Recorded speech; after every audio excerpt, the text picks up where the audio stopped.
자, D오비탈. 자, D오비탈은 가운동량 양자수가 2고, 그럼 자기 양자수가 짠짠짠짠짠 몇 가지가 나오죠? 요렇게 그럼 5가지. 그래서 자기 양자수 개수만큼 오비탈들도 이런 식으로 나타납니다.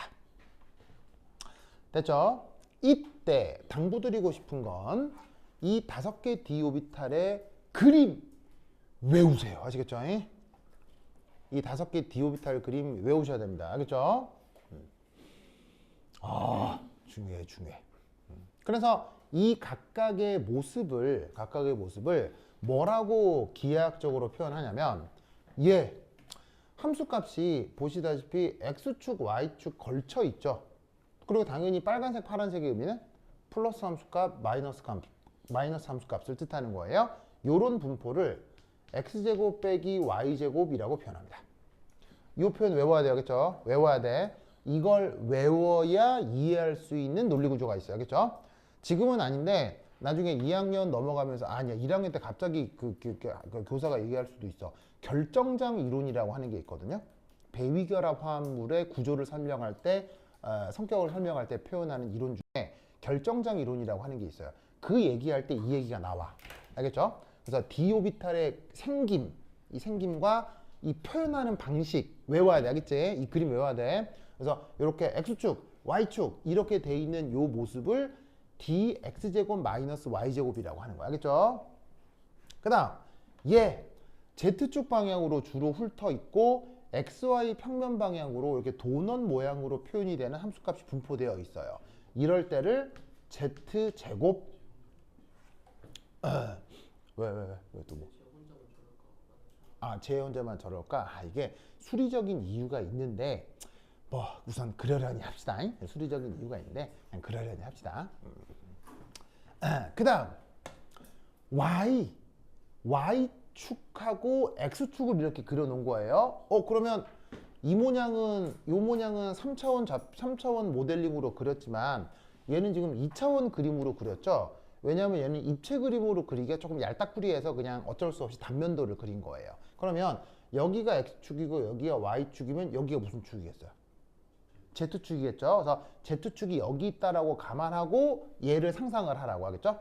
그러면 그때 요런 식으로 X, Y 평면 내에서 주로 요런 식으로 분포하는 요런 오비탈을 XY 오비탈이라고 합니다.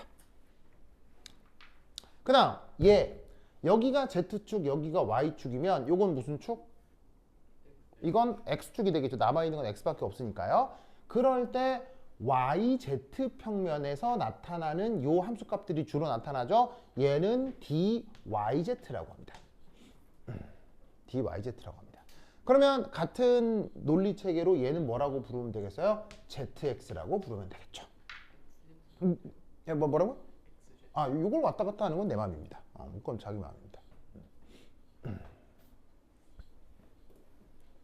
알겠죠? 요렇게 5개가 나타난다.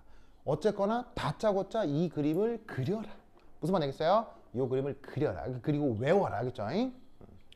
자, 그럼 여기에서 그 나타나는 몇몇 속성들을 조금 얘기해 보도록 할게요. 자, 우선 첫 번째 1 여기에 있는 d x제곱 빼기 y제곱 xy yz zx 요 하나 둘 셋 넷 얘네들은 서로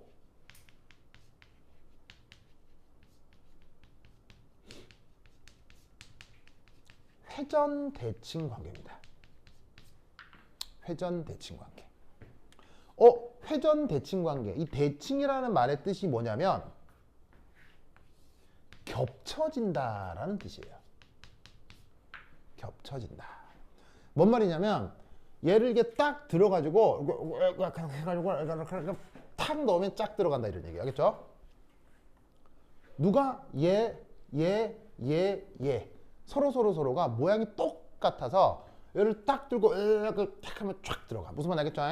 그래서 이놈은 모양이 완벽히 똑같아요. 아시겠죠? 그런데 향하고 있는 방향이 좀 다를 뿐이라는 거야. 알겠지? 그래서 요 네 개는 서로 생긴 게 똑같이 생겼어. 그건 사실 PXYZ도 마찬가지 관계겠죠? 요 PXYZ도 서로 회전대칭 관계예요. 알겠죠? 얘를 딱 들어가지고 Y축으로 확 올리면 똑같이 딱 겹쳐진다고. 무슨 말 알겠죠? 그런 것처럼 요 네 개도 그러하다. 근데 얘가 좀 독특한 거지. 됐죠? 이때 두 번째 이 전자밀도 분포에 따라서 이 디오비탈은 두 가지로 구분합니다. 자, 아까 P오비탈은 그래도 함수값이 어디에 주로 나타나요? P오비탈은 주로 함수값이 어디에 나타나요? 뭐 X건 Y건 Z건 축 방향으로 함수값이 주로 나타난다고 했죠? 함수값이 주로 나타난다는 얘기는 제곱해서 나타나는 전자 발견 확률하고도 관계가 있는 거니까 이 축 방향으로 또한 전자 발견 확률이 주로 나타난다. 무슨 말인지 알겠죠? 그러면 여기에 있는 이 오비탈에서도 예를 들어 x제곱 마이너스 y제곱과 z제곱 보이시죠? 이놈에 대해서 요런 식으로 혹은 요런 식으로 혹은 요런 식으로 x제곱 마이너스 y제곱과 z제곱은 축 방향에서 전자 발견 확률이 상대적으로 어떻게 돼요? 좀 크다는 거죠. 무슨 말 알겠죠? 알겠죠? 그래서 이때 x제곱 마이너스 y제곱과 z제곱을 요걸 한꺼번에 묶어서 축 방향성이라고 일컫고 이때 이 둘만 따로 떼서 E라고 표현해요. E 오비탈이라고 표현합니다. E라는 말의 그 어원은 그 선형대수학에서 오는 표현인지라 수학적인 표현이어서 뭐 당장 어떤 의미인지는 모르셔도 돼요. 그래서 이게 뭐 관습적으로 부르는 게 아니고요. 수학의 논리 체계에서 따오는 표현이야겠죠. 그래서 이게 어떤 의미인지는 나중에 배워보도록 하고. 그래서 디오비탈 중 요 두 개를 E로 표현해요. 알겠죠? E. 자, 그런데 그것에 대해서 XY건 YZ건 ZX건 지금 내가 각도를 보시면 축에서 45도, 축에서 45도로 지금 다 그려놨죠. 그러면 이 45도라고 하는 건 뭐라고 생각할 수 있냐면 축에서 가장 먼 각도라고 생각할 수 있겠죠? 무슨 말인지 알겠어요? 이게 40도도 아니고 50도도 아니고 45도라는 얘기는 모든 축에서 가장 멀리 떨어져 있다는 걸 뜻하는 걸 거라고요. 뭔 말인지 알겠죠? 그리하여 얘네들을 엮어서 얘네들은 뭐라고 부르냐면 비축방향성의 성격을 갖겠죠. 무슨 말 알겠죠? 그래서 얘네를 뭐라고 부르느냐? T2 오비탈이라고 불러줍니다. 그래서 D 오비탈은 이렇게 E하고 T2 두 가지로 구분이 된다.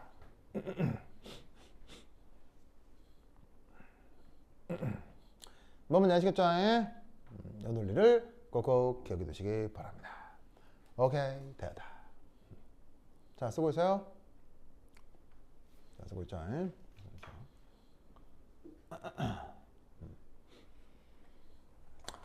좋아.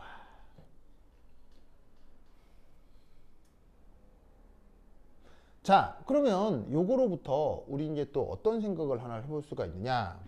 자, 이 앞에 지워도 되겠어요? 이 앞에 지워도 되겠어요? 지운다. 지우자.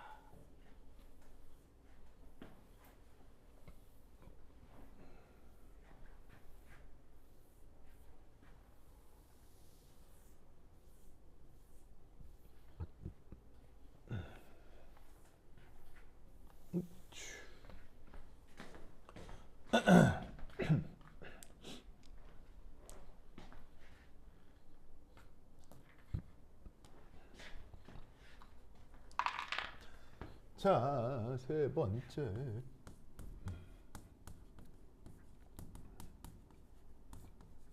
이. 자, 이 녀석 그 다음 생각해 볼 건 앵귤러 노드입니다.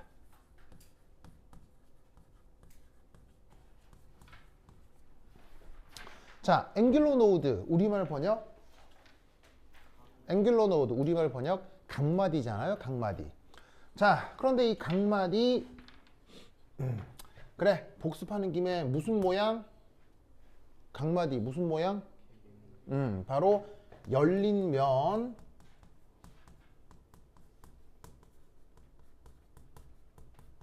두 번째 개수?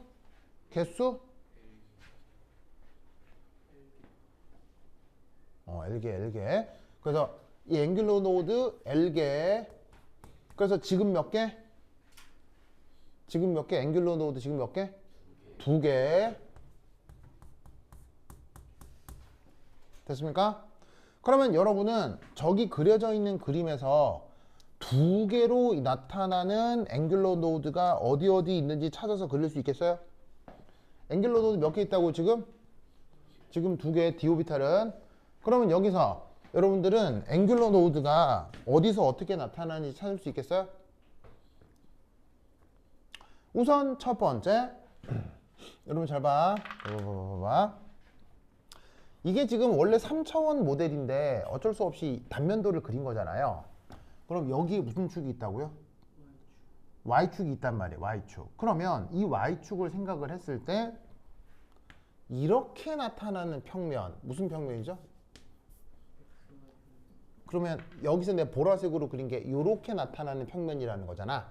이 평면의 이름은 이게 X축이고 이게 Y축이면 이게 XY 평면이 될 거라고.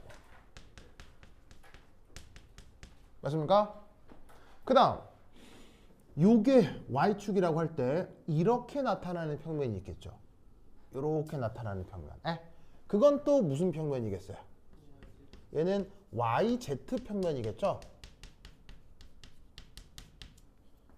그러면 함수값이 봐봐요. 여기는 플러스 여기는 마이너스지만 요 XY 평면 위에서 요 YZ 평면 위에서 함수값은 뭐가 될까요?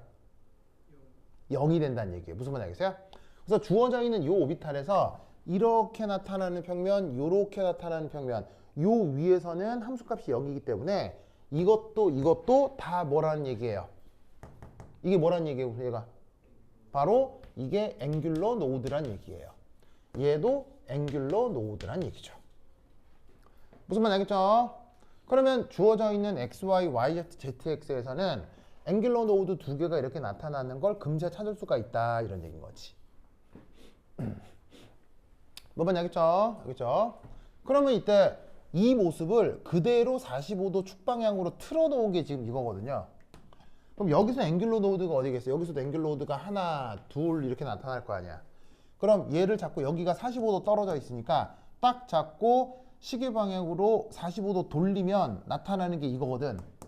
그럼 여기서는 앵귤러 노드가 어떻게 나겠어? 요렇게 돼 있는 어떤 평면으로 앵귤러 노드가 두 개 나타날 거라고. 이게 3차원에 이걸 그리기가 좀 애매해서 이 표기는 좀 어렵지만 여기 앵귤러 노드가 두 개 나타나는 그대로 잡고 45도 돌려서 나타나는 두 개의 평면이 있을 거라고. 그게 여기서 나타나는 두 가지 앵귤러 노드란 말이야. 그래서 얘는 두 개 앵귤러 노드가 나타나는 걸 금세 확인할 수 있지. 뭔 말인지 알겠죠? 알겠죠? 라비 알겠니? 그러면 이때 여기 또 앵귤러 노드가 있긴 있을 거 아니에요. 몇 개 있어야 되겠어요? 두 개 있어야 되겠죠? 어떻게 두 개 있을까요? 자, 얘도 수리적으로는 앵귤러 노드가 무조건 몇 개 나와야 돼. 무조건. 두 개 있어야 된다고. 라비 그죠? 그러면 이때 여기서 이 앵귤러 노드 두 개를 어떻게 찾을 수 있겠냐고. 시험에 아주 많이 나와요. 아주 많이 나와요. 알겠어요? 그래서 그걸 좀 구체적으로 얘기를 해보겠습니다.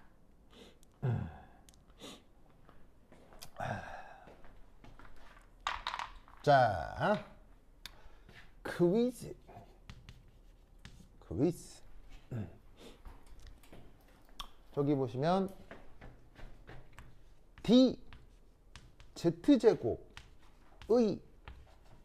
앵귤러 노드를 그리시오. d z제곱의 앵귤러 노드를 그리시오. 그래서 누구를 제시해 주냐면 y를 제시해 줍니다. y.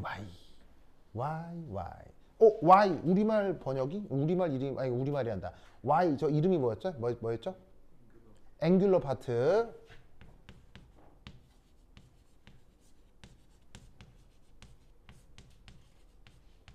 앵귤러 파트. 그래서 누구 앵귤러 파트냐면 바로 여기에 있는 dz 제곱의 앵귤러 파트가 만약에 문제에 제시가 돼 있다고 칩시다. 그러면 그 값이 얼마냐면 어디 있냐면 여기 내가 드린 이 교재 있어야겠죠? 여기 교재 나와요. 그래서 뭐 앵귤러 파트, 레디얼 파트 하는 그때 나오는 녀석이겠죠? 그래서 그게 어떻게 표현이 되냐면 어디 있냐면 잠깐만 여기 이거 옛날 책이네. 옛날 책 기준으로 어디 있냐면 34페이지 표 1. 30 아니 그리고 앞에 있죠, 앞에. 33페이지 표 4. 34페이지 표 4. 표 4에 있어. 그렇지. 34페이지 표 4에 있어. 그래서 내가 드린 책에도 있는데 거기 찾으면 뭐라고 돼 있냐면 이렇게 돼 있을 거야. 바로 어딨어? 이렇게 5 나누기 16 파이 루트 곱하기 3 코사인 제곱 세타 빼기 1. 자, 조수식 찾았어요? 저기 있죠? 저거 있죠? 그래서 두 번째 페이지에 있는 표 4에 보면 앵귤러 파트에 저기 있을 거라고. 그래서 이 수식이 바로 dz 제곱의 앵귤러 파트야. 됐죠? 자, 그럼 이때 이 그래프를 이 수식을 그래프로 그리면서 한번 생각을 해보자 이런 얘기예요. 자, 그러면 우선 첫 번째 1 특정 조건의 함수값을 한번 생각을 해보자. 특정 조건의 함수값을 한번 생각을 해보자. 자, 이때 시타의 뜻은 뭐죠? 시타의 뜻은? 시타의 의미는 뭐예요? 극좌표계에서 위도였죠? 위도인데 정의역이 몇 도부터 몇 도였어요? 바로 0도에서 180도. 요게 저 위도의 표현이었죠. 기억나죠? 그래서 위도 0도에서 180도면 모든 각도를 다 표현한 거잖아. 그럼 이때 위도니까 요거부터 여기까지. 알겠죠? 알겠죠? 그럼 이때 어차피 이 부분은 뭐야? 이 부분은 다 상수니까 요건 무시하고 요 부분이 어떻게 변하는지를 보자 이런 말이야. 알겠죠? 알겠죠? 자, 그러면 이때 자, 위도가 만약에 0도다. 0도. 자, 위도 0도는 기하학적으로 어디를 얘기하는 거야? 위도 0도가 어디야? 위도 0도는 어디를 얘기하는 거야? 위도 0도는 어디를 얘기하는 거야? 그렇지. 북극을 얘기하는 거지. 북극. 무슨 말 알겠어요? 북극을 얘기하는 거지. 그럴 때 요 부분 3 코사인 제곱 세타 빼기 1 어떻게 돼? 뭐가 나와요? 자, 세타에다가 0 넣으라는 얘기잖아. 그럼 여기다가 0 넣으면 코사인 0은 얼마예요? 코사인 0이 얼마? 1이잖아. 1 제곱 곱하기 3 빼기 1 그럼 값이 얼마야? 2 그죠? 그 다음 요 세타가 90도라고 하죠. 90도 그러면 위도 90도는 어디를 얘기하는 거지? 위도 90도는? 위도 90도는 어디를 얘기하는 거야? 바로 XY 평면, 뭐 지구에서는 적도를 얘기하는 거잖아. 그지? 그러면 여기다가 90도를 넣어봐. 90도 넣어. 그럼 코사인 90도 얼마야? 0. 0 빼기 1 하면 뭐야? 마이너스 1. 그 다음 마지막 180도. 180도는 또 어디를 얘기하는 거야? 바로 남극을 얘기하는 거지. 그지? 남극. 그럼 여기다가 180도 넣으면 어떻게 돼? 코사인 180도는 값이 마이너스 2인데 제곱하고 3 곱하고 빼기 1 하면 또 똑같이 2가 나올 거야.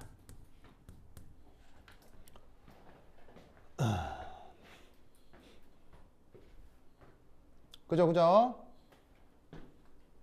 됐나요? 이때 두 번째 2.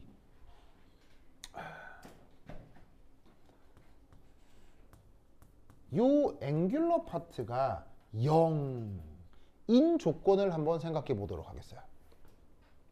자, 한번 물을까요? 앵귤러 파트를 0으로 만드는 조건을 뭐라고 하죠? 앵귤러 파트를 0으로 만드는 조건을 뭐라고 한다고 했었죠? 칠판에 써놨잖아요. 앵귤러 파트를 0으로 만드는 조건을 뭐라고 했었죠? 데니얼 뭐라고 했어요? 앵귤러 파트를 0으로 만드는 조건 뭐라고 했어요? 앵귤러 노드가 0으로 만드는 조건이잖아. 근데 앵귤러니까 지금 여기는 앵귤러 파트를 0으로 만드는 조건이 앵귤러 노드겠지. 뭔지 아시겠어요? 그러면 지금 이 문제에서는 뭘 뜻하는 거야? 바로 코사인 세타가 플러스 마이너스 루트 3분의 1 이 되는 조건을 의미하는 걸 거 아니야. 이걸 0으로 만들려면 무슨 말 되겠죠? 그러면 이때 코사인 세타가 루트 3분의 1 이거는 우리가 이제 교육과정에서 잘 배우지 않는 수치잖아. 그럼 이런 것들은 계산기에 넣고 막 계산을 해. 막 하면은 코사인 세타를 플러스 마이너스 루트 3분의 1로 만들어주는 각도가 뭐지? 계산기에 넣고 막 계산을 하면 그 값이 어떻게 된다? 55도와 대략 125도 요 두 조건이 나온다고. 세타가 몇 도에서 몇 도일 때? 0도에서 180도일 때. 저 두 가지 조건이 나타난다 이런 말이야.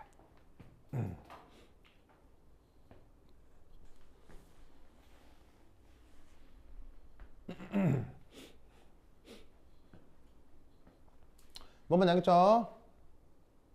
알겠니? 그러면 이때 주어져 있는 요 정보들을 가지고 이제 한번 그림을 그려보자. 무슨 말 알겠어요? 그림을 그려보자. 좀 힘들죠? 라비 지금 힘들죠? 힘들 지금 눈깔 뒤집히는 거 봤는데 방금 저기 누구냐? 저기 라비가 어떻게 했는 줄 아세요? 왜 이랬어? 라비 왜 그래? 제가 언제 그랬냐고? 이거 참 나만 봐서 이거 내가 어떻게 이 사진을 찍어둔 게 아니라 진짜 라비 많이 힘들어요? 많이 힘들어. 알았어. 자, 여기까지 됐죠? 그럼 얘를 가지고 우리가 뭘 할 수 있겠어요? 그림을 그려볼 수 있겠죠? 그 그림 그리기부터 한 10분 쉬었다 하도록 하겠습니다. 화장실 갔다 오세요. 이거 좀 더 그려야 되는데 한번 그래.